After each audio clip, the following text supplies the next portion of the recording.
Hello students, welcome to my YouTube channel pharma ma'am. हम देख रहे हैं B pharma first semester subject pharmaceutics का यूनिट 4 में हम लोगों ने कुछ टॉपिक कवर कर रखा है। आज हम पढ़ने वाले हैं types of basis and method of preparation. तो आइए इसे स्टार्ट करते हैं। तो स्टूडेंट्स, सपोजिटरीज क्या होता है ये हम लोगों ने ऑलरेडी देख रखा है ना। सपोजिटरीज एक ऐसा सॉलिड या सेमी सॉलिड प्रिपरेशन होता है जो कि हमारे बॉडी कैविटी के थ्रू मतलब बॉडी में इंसर्ट किए जाते हैं, ठीक है। लेकिन हम किस कैविटी के थ्रू इंसर्ट नहीं करते हैं? माउथ कैविटी या क्या बोलते हैं ओरल कैविटी के थ्रू इसे नहीं इंसर्ट कर सकते हैं। बाकी जो भी कैविटीज़ हैं हम उनके through in solid doses form को अपने बॉडी के अंदर इंसर्ट करते हैं, ठीक है। और अब हम यहाँ पे देखने वाले हैं सपोजिटरीज बेस। तो आइए देखते हैं सपोजिटरी बेस क्या होता है। देखिए स्टूडेंट्स, सपोजिटरी बेस जो होता है वो एक एक्सिपिएंट की तरीके से यूज होता है। एक्सिपिएंट आपको पता होगा, जैसे कि आप किस चीज़ के लिए या किसके ट्रीटमेंट के लिए आप सपोजिटरी बना रहे हो उस पर डिपेंड करता है, ठीक है। तो देखिए एक होता है एक्सिपिएंट, ठीक। एक्सिपिएंट को जो एक्सिपिएंट है यही हमारा क्या है यहाँ पे सपोजिटरी बेस, और हम इसमें कोई ना कोई मेडिकामेंट ऐड करेंगे, ठीक है, जिसे हमें ट्रीट करना है, उससे रिलेटेड जो मेडिसिन होता है। तो यही ड्रग हमारा जब इसी सपोजिटरी बेस के साथ मतलब मिलाकर फाइनल सपोजिटरी बनाया जाता है, ठीक है। तो यहाँ पे यही बोल रहा है पॉइंट कि these bases are used as excipient in the manufacturing of suppositories. तो हमारा सपोजिटरी बेस क्या होता है? तो आप बोलेंगे कि एक एक्सिपिएंट की तरीके से यूज होता है जिसमें कि हम क्या ऐड करते हैं, अपना जो हमारा मेडिकामेंट या जो ड्रग होता है उसे ऐड करते हैं और फिर हम सपोजिटरीज का मैन्युफैक्चरिंग करते हैं। नेक्स्ट पॉइंट है they play important role in the release of medicament. तो सपोजिटरी बेस जो होते हैं ये हमारा क्या करते हैं, तो बहुत इंपॉर्टेंट रोल प्ले करते हैं मेडिकामेंट को रिलीज होने में। हमारे बॉडी के अंदर जब इसे इंसर्ट किया जाता है तो इसमें से जो मेडिकेशन होता है वो ईजिली रिलीज हो जाता है, ठीक है। तो ये हो गया आपका सपोजिटरीज बेस। अब यहाँ पे हम देख रहे हैं टाइप्स ऑफ बेसिस। अलग अलग टाइप के बेस होते हैं, सपोजिटरी बेस होते हैं। इसको 3 पार्ट में क्लासीफाई किया गया है, ठीक है। पहला है हमारा फैटी या oily basis, hydrophilic basis and emulsifying basis, ठीक है। अब देखिए जैसे फैटी या फिर आप ऑयली बेस के अंदर कौन कौन से आते हैं, तो आप कह सकते हो थियोब्रोमा ऑयल हो गया, hydrogenated oil, emulsified Theobroma oil, ठीक है। ऐसे ही हाइड्रोफिलिक बेस के यहाँ पे एक तरीके से एग्जाम्पल हैं ये, जैसे glycerogelatin, soap glycerin, polyethylene glycol. Emulsifying को फर्दर जब यहाँ पे देखेंगे तो इसमें भी 3 एग्जाम्पल दिया हुआ है, ठीक है। विटेप्सॉल, मेसास्टेरियम एंड मेजापॉल, ठीक। तो अब हम यहाँ पे 1 बाय 1 यहाँ पे सबके फीचर्स और क्या होते हैं आइए आगे पढ़ते हैं, ठीक है। तो पहला है हमारा फैटी या फिर ऑयली बेसिस। तो इसमें हम पहला देख रहे हैं कौन सा ऑयल है, तो आप देख रहे हैं थियोब्रोमा ऑयल है, ठीक है। थियोब्रोमा ऑयल में हम क्या करेंगे, कोई ना कोई अपना मेडिसिन या ड्रग जो होता है मेडिकामेंट उसे ऐड करके सपोजिटरी बनाते हैं, ठीक है। तो यहाँ पे हम देख रहे हैं कि थियोब्रोमा ऑयल क्या है, तो आप बोलेंगे एक सपोजिटरी बेस है जिसमें हम अपना मेडिकामेंट ऐड करके फाइनली एक सपोजिटरी बनाते हैं, ठीक है। तो पहला पॉइंट है theobroma oil is also known as cocoa butter. Theobroma oil को ही हम और कोका बटर भी कहते हैं, ठीक है। It is obtain from the roasted seed of Theobroma Coca.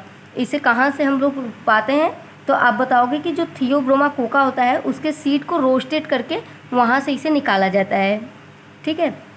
Next point है chemically it is combination of glycerine and 1 और different fatty acid.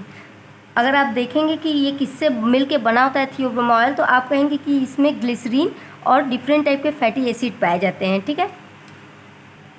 Next point है physical properties are yellow white solid in nature and having chocolate like order, ठीक है। तो इसके physical property क्या होता है, तो इसका अपीयरेंस जो होता है देखने में एक ऐसा दिखता है, तो येलो वाइट सॉलिड नेचर का होता है, ठीक है, यानी येलोइश कलर का होता है। और इसका ऑर्डर जो होता है, स्मेल जो होता है वो चॉकलेट की तरह होता है, ठीक है, चॉकलेटी स्मेल होता है इसका। It melt eight 30 to 35 degree Celsius temperature, और ये हमारे बॉडी में जाकर 30 से 35 डिग्री सेल्सियस पे ही मेल्ट हो जाता है ना। जैसे कि ये हमारे बॉडी कैविटी में इंसर्ट किया गया, हमारे बॉडी का टेम्परेचर होता है 37 डिग्री सेल्सियस, ठीक है। तो ये क्या करता है कि 30 to 35 डिग्री सेल्सियस पे ही धीरे धीरे मेल्ट होना शुरू कर देता है। नेक्स्ट है हमारा इमल्सिफाइड थियोब्रोमा ऑयल। तो इमल्सिफाइड थियोब्रोमा ऑयल देखिए यहाँ पे इमल्सिफाइड करा है ना, यानी कि यहाँ पे ऑयल और वाटर दोनों का यहाँ पे कॉम्बिनेशन देखने को मिलेगा। तो कह रहा है they are used as a base when large quantity of aqueous solution are to be incorporated. मतलब इस थियोब्रोमा जो ऑयल है इमल्सिफाइड थियोब्रोमा ऑयल जो है एक बेस की तरीके से यूज होता है, इसमें लार्ज क्वांटिटी ऑफ वाटर रहता है, ठीक है। नेक्स्ट पॉइंट कह रहा है emulsified Theobroma oil is a combination of, emulsified Theobroma oil जो होता है उसमें क्या क्या पाए जाते हैं, तो आप यहाँ देख रहे हो ग्लिसरीन मोनोस्टीरेट है 5%, लिनेटवैक्स है 10%, ठीक है, सेटाइल अल्कोहल है 2 से 3%, बी वैक्स है 4% एंड स्पर्मेसिटी है 12%। तो ये हो गया आपका इमल्सिफाइड ब्रोमा ऑयल, ठीक है। इसमें भी आप क्या करेंगे, कोई मेडिकामेंट आप ऐड करके और इसका एक सपोजिट्रीज बना के बॉडी कैविटी के थ्रू इंसर्ट किया जाता है। नेक्स्ट है हमारा हाइड्रोजिनेटेड ऑयल। हाइड्रोजिनेटेड ऑयल मतलब आप बोल सकते हैं कि एक तरीके का क्या है, सपोजिटरी बेस होता है, ठीक है। तो कह रहा है these are obtain by hydrogenation of various vegetable oil such as cotton seed oil, coconut oil, palm oil etcetera, ठीक है। तो ये हमें कहाँ से मिलता है, तो आप बोलोगे वेजिटेबल ऑयल का जो है हाइड्रोजिनेशन करके हमें मिलता है, ठीक है। कहाँ से, तो आप कॉटन सीड से ले सकते हैं, कोकोनट ऑयल से, ये इसे मतलब ये इसके एग्जाम्पल है, ठीक है। Cotton seed oil, coconut oil, इन्हें वेजिटेबल से मतलब कि निकाला जाता है, ठीक है। नेक्स्ट पॉइंट है used as substitute for theobroma oil because it has advantage like, कह रहा है कि ये थियोब्रोमा ऑयल की जगह एज ए सब्सटीट्यूट के लिए यूज होता है। मतलब अगर थियोब्रोमा ऑयल हमें यूज करना है और थियोब्रोमा ऑयल हमारा नहीं है तो हम उसके प्लेस पे हाइड्रोजिनेटेड ऑयल को यूज कर सकते हैं। क्यों यूज कर सकते हैं, तो यहाँ पे उसका एडवांटेज बता रहा है कि they are resistant to oxidation, ठीक है। ये ऑक्सीडेशन को क्या कर सकता है, रेजिस्टेंट प्रोवाइड कराता है, ठीक है। Over heating does not affect solidification point, अगर आप ओवर हीटिंग कर दिए हैं तो ये मतलब अफेक्ट नहीं करेगा या फिर उसको सॉलिड में कन्वर्ट नहीं करेगा, ठीक है। They are less viscous compare to theobroma oil, theobroma oil के कंपेयर में आप इसे देखेंगे तो ये थोड़ा कम विस्कस होता है नेचर में, ठीक है। थियोब्रोमा ऑयल थोड़ा ज़्यादा विस्कस नेचर का होता है जबकि हाइड्रोजिनेटेड ऑयल जो होते हैं वो लेस विस्कस होते हैं। Colourless and odourless suppository can be prepare, और जो हाइड्रोजिनेटेड ऑयल होते हैं उनका कोई ऑर्डर नहीं होता है, ठीक है, कलर नहीं होता है, तो आप इससे एक ऑर्डरलेस और कलरलेस सपोजिटरी का फॉर्मेशन कर सकते हैं। नेक्स्ट है हमारा हाइड्रोफिलिक वाटर सोल्यूबल बेसिस, ठीक है। तो हाइड्रोफिलिक मतलब क्या आता है, वाटर सोल्यूबल, ठीक है। तो ये हमारे ऐसे बेसिस हैं जो कि वाटर सोल्यूबल होते हैं, वाटर लविंग होते हैं, ठीक है। तो इसमें पहला है हमारा ग्लिसरोजिलेटिन बेस। तो पहला पॉइंट कह रहा है it is a mixture of glycerine water and gelatin. तो आप बोलोगे ग्लिसरोजिलेटिन जो है उसमें क्या क्या मिला रहता है, तो आप यहाँ देख रहे हैं कि ग्लिसरीन, जिलेटिन और वाटर से मिलाकर हम बनाते हैं glycerogelatin base. It is colourless, transparent, translucent in nature.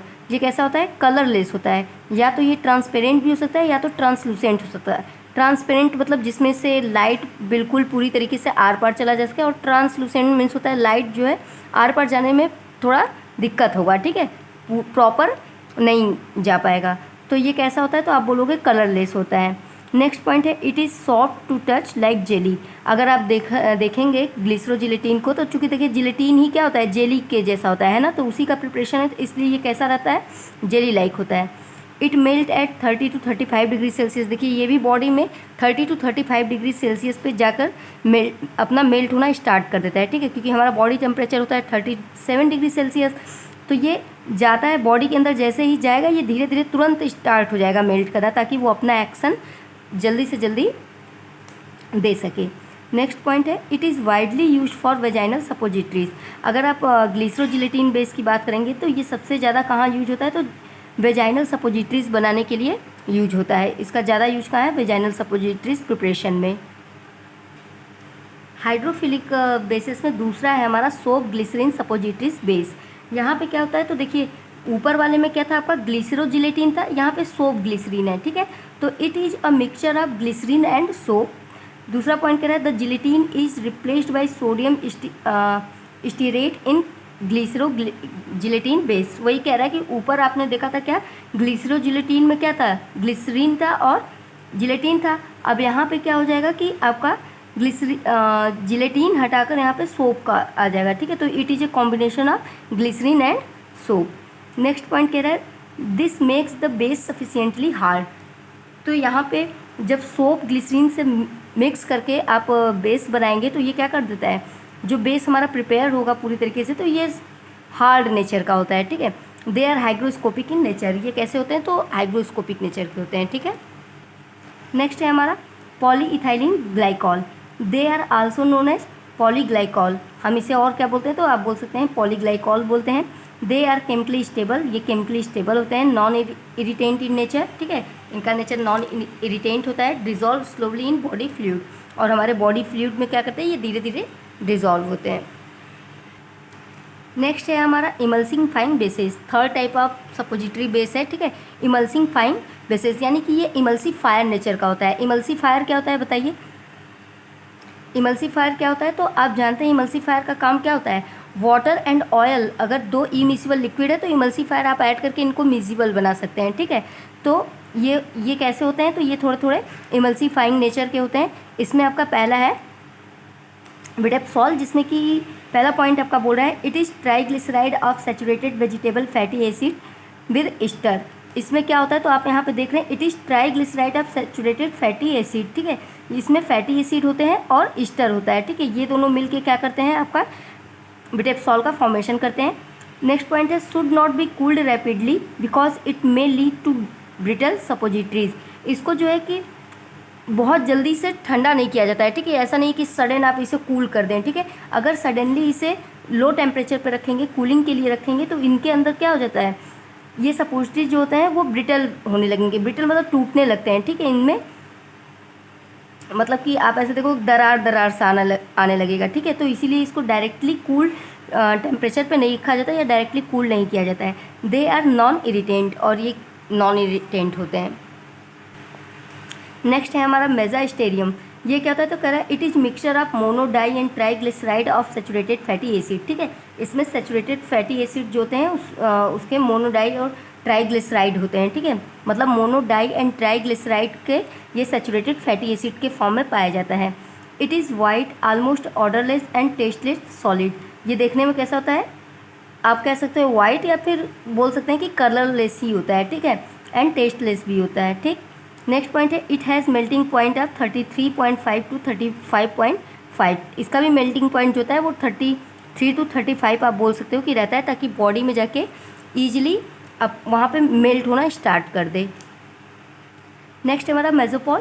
ये कह रहा है it consist of glycerine ester of lauric acid, ठीक है। देखिए यहाँ पे बिल्कुल अलग सा एक टर्म आया है, लॉरिक एसिड होता है, ठीक है।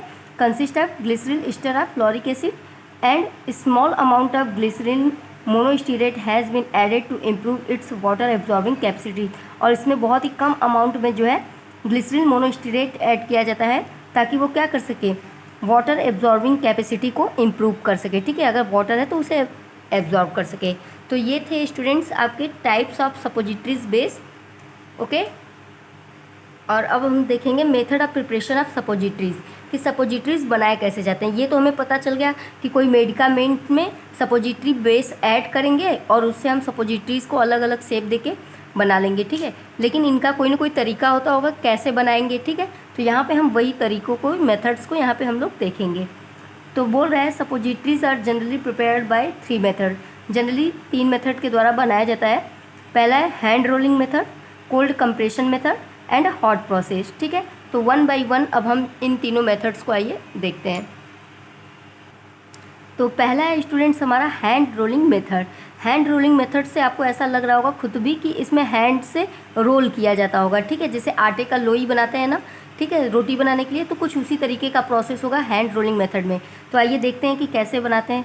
It is an ancient and simplest method of suppositories preparation. ये जो है बहुत ही ओल्डेस्ट मेथड है स्टूडेंट्स, ठीक है। पहले जब मशीन वगैरह नहीं थे, इंस्ट्रूमेंट्स नहीं थे, तब इस मेथड को यूज किया जाता है। इसलिए ये क्या है, बहुत ही एंशिएंट मेथड है, ओल्डेस्ट मेथड है, ठीक है। और बहुत ही सिंपलेस्ट मेथड है, क्योंकि इसमें कुछ करना नहीं है आपको। जैसे लोई बनाते हैं, सिर्फ वैसे ही यहाँ पे आपको प्रिपरेशन करना था, ठीक है।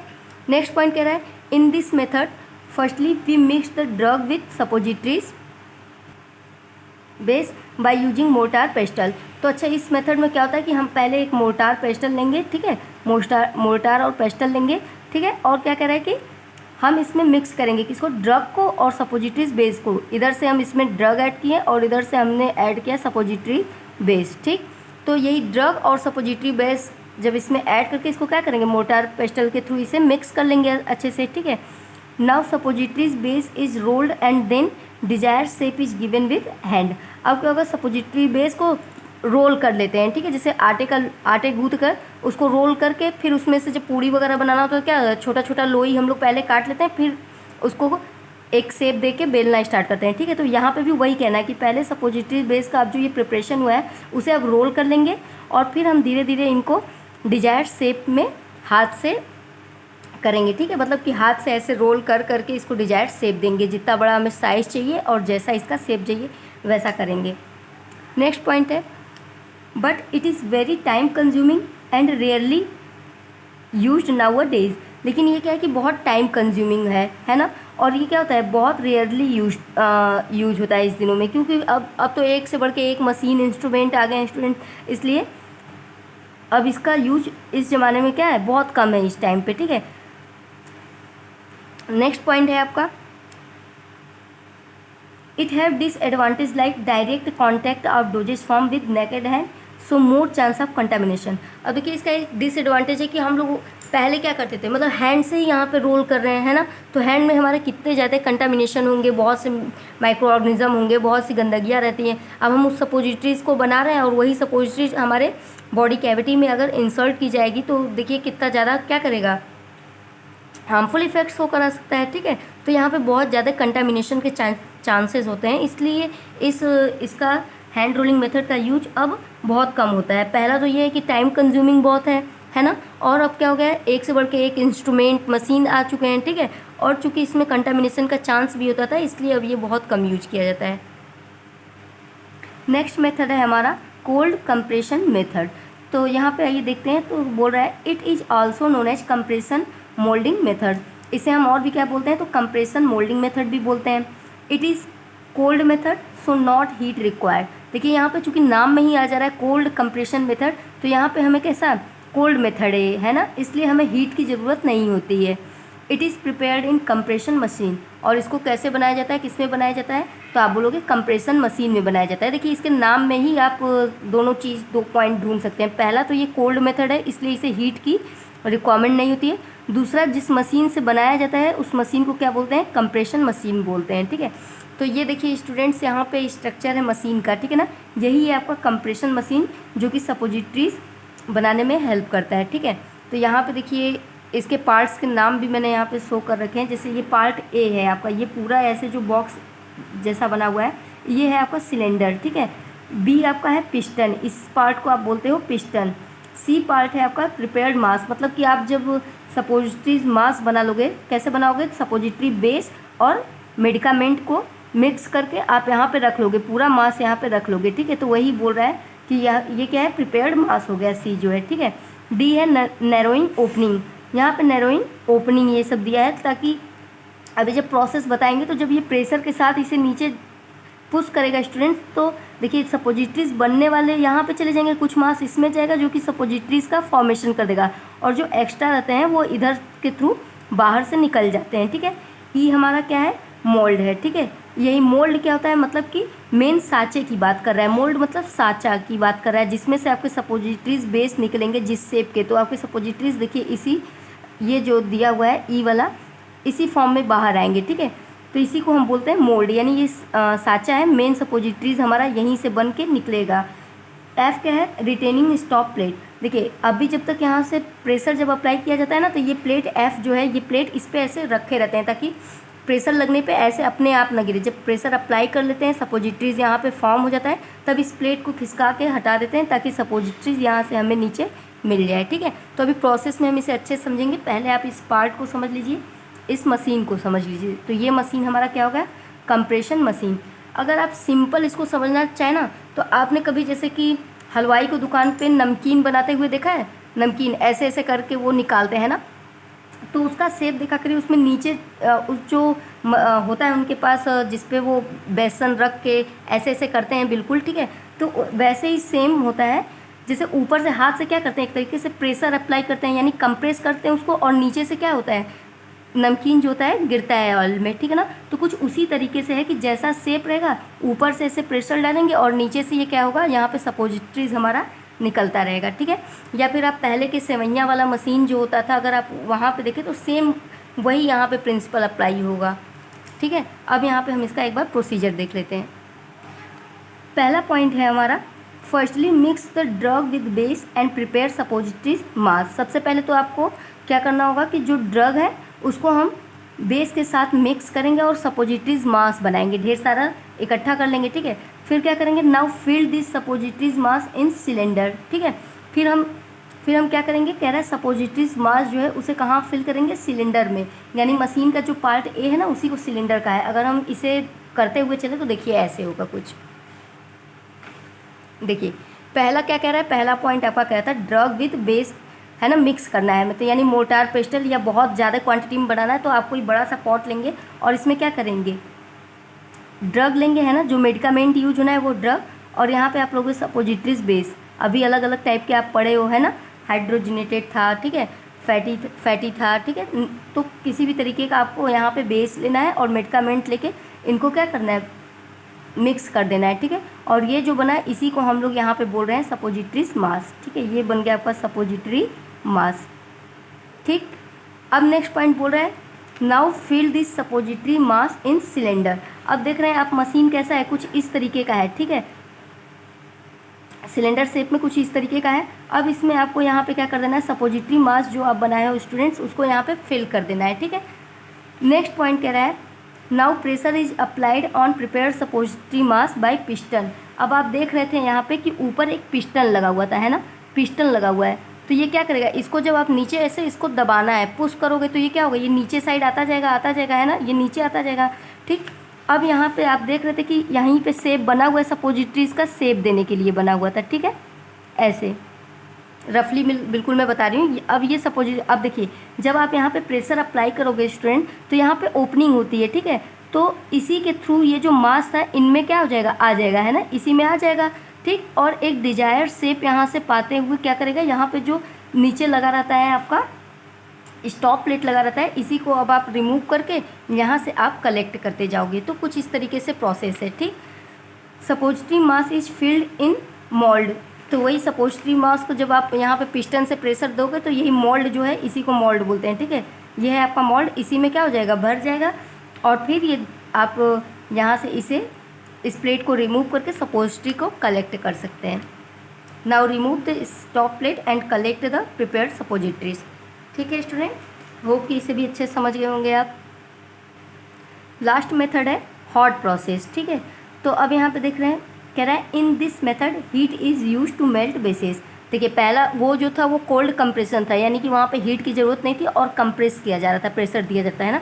अब यहाँ पे क्या है, हॉट प्रोसेस, हॉट है तो यहाँ हॉट कैसे होगा, वो यानी हीट हमें देना पड़ेगा। ठीक है, तो heat is use to melt bases, तो यहाँ पे बेस जो होता है उसको हम मेल्ट करने के लिए हीट का यूज करते हैं।